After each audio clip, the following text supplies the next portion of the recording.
sembahyang. Kan. Ada orang dia bukan belajar agama pun tapi sembahyang tak tinggal, masya-Allah. Kan saya ada kawan seorang saja saya cerita kan. Waktu kita belajar pondok dululah. Kita ada pondok dulu, kawan saya ni sebilik ni kan, dia ada satu kertas jadual kan. Kan dia garis-garis serta garisan tu ada jadual adalah. Dia akan tik ada yang jadual yang tik tik tik tik tik punya tu. Jadi kita mula-mula ingatkan itu ialah jadual kutip hutang. Sebab dia ni bendahari kan. Ini kutip hutang gamaknya. Tapi bila tengok, sini bukan nama orang ni, apa benda ni. Dia ada rumus-rumus dia lah. Kan, dia tak tulis. Tapi kita tengok ni bukan orang ni, kenapa sikit apa nama jadual apa. Jadi kita pun tanyalah dia kan, ni apa benda ni, jadual benda ni. Kan, ni kau tanda apa ni. Kan. Lepas tu mula dia tak cerita, lepas tu dia sengih-sengih dia pun cerita. Sebenarnya ini jadual qada solat. Kan, dia buat jadual qada solat. Amboi, saya buat jadual lagi. Kan, dia kata, dah aku dulu kawan saya ni dia di matrik UiA-PJ. Kan? Masa tu. Kan matrik PJ. UiA lah. Kan, IUM. Jadi dia kata sepanjang 2 tahun tu, kan, semayang ni tunggang terbalik. Kan? Kita bukan nak kata UiA tu begitu kan. Individu tu, pelajar tu, kawan saya tu lah kan.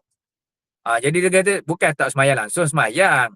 Cuma subuh tu boleh kata dalam seminggu tu sekali 2 je semayang.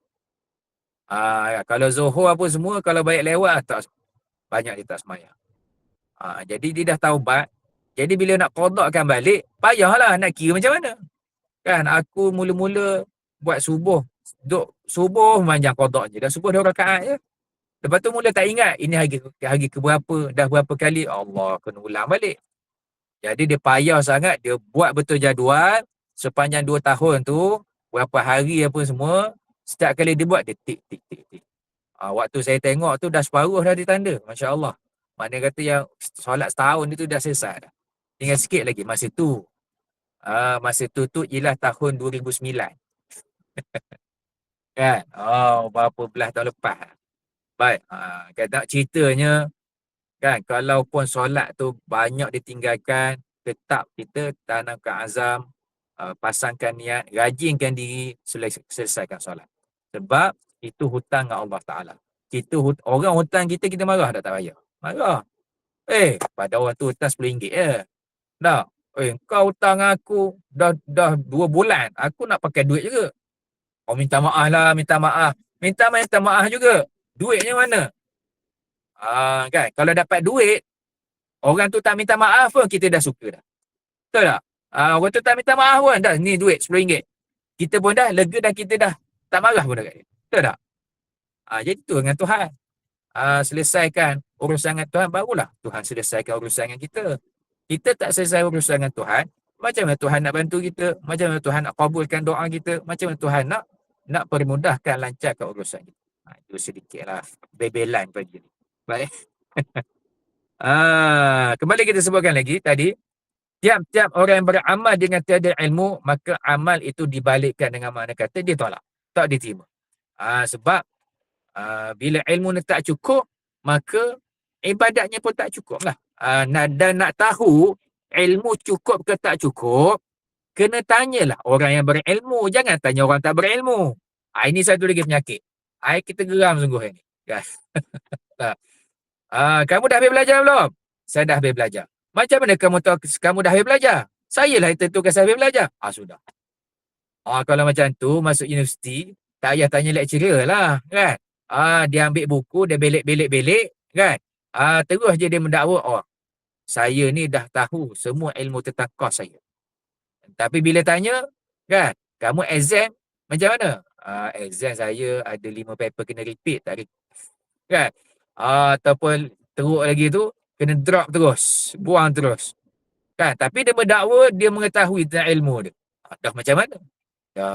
Nak tahu ada ilmu tak ada ilmu, mestilah ahlinya yang tentukan. Lecturer dia atau pihak buat authority yang mengiktiraf dia ilmunya dia iktiraf. Betul tak? Jadi macam itulah. Dalam beragama, kan, ulama lah orang yang ada ilmu. Maka kita nak tahu kita cukup ke tak cukup tentang ilmu, kena tanya ulama. Oh, ustaz tanya ulama, tak cukup sajalah ilmu kita. Tanya dulu. Kan? Tak tanya lagi dah khabar begitu. Tanya dulu. Ulama yang jujur, dia tak adalah kalau kamu ni jahil semua kena belajar sampai mati. Memanglah kena belajar sampai mati. Tapi ada ilmu yang fardu ain, ada ilmu yang fardu kifayah, ada ilmu yang sunat. Ni kamu yang wajib dah lepas tak apa. Tinggal yang sunat je kena. Kan lain tu jawapan. Jadi sebab tu kena jalan. Nak buat garisan lurus, mesti ada pembarisnya.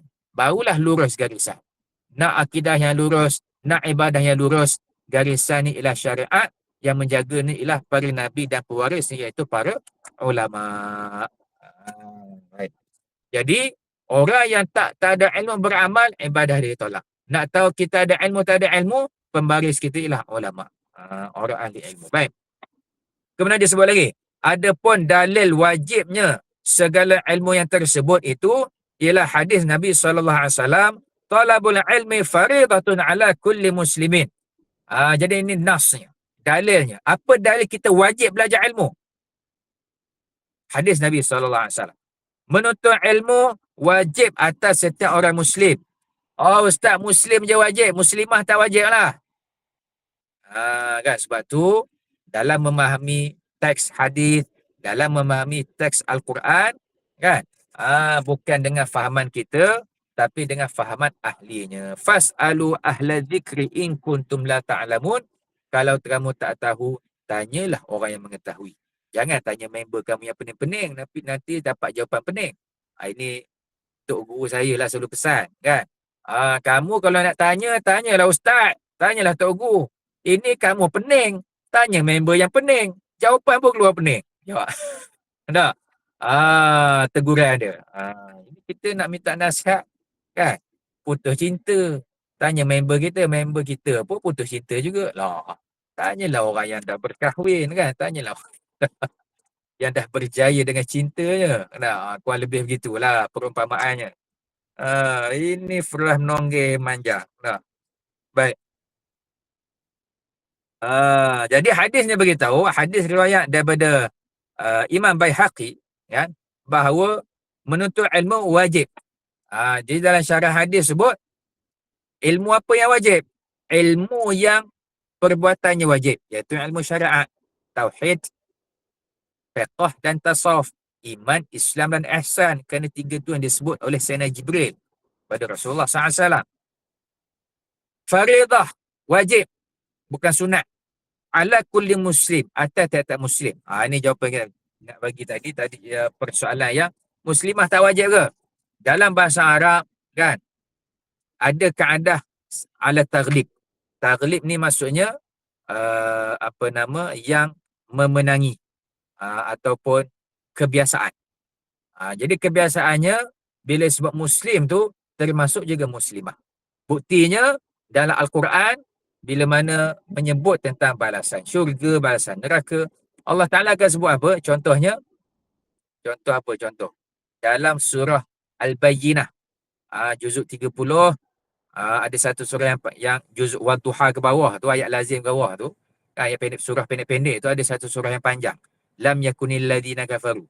Kalau kena ngapal Wadduha ke bawah tu, lam yakuni itulah paling dia sakit kepalanya sebab dia kata panjang. Jadi dalam surah tersebut ada ayat yang berbunyi, innal ladina amanu wa amilus solihat. Kan? Bahawasanya orang-orang yang beriman dan beramal soleh baginya syurga. Baik, ayat tersebut menggunakan perkataan muzakkar ataupun lelaki. Innal ladina, alladina maksudnya orang-orang lelaki yang. Kalau perempuan, allai. Kan? Kemudian amanu. Amanu tu merujuk kepada dhamir ataupun kata ganti diri lelaki. Kan? Kalau perempuan, dia jadi amanna. Kan?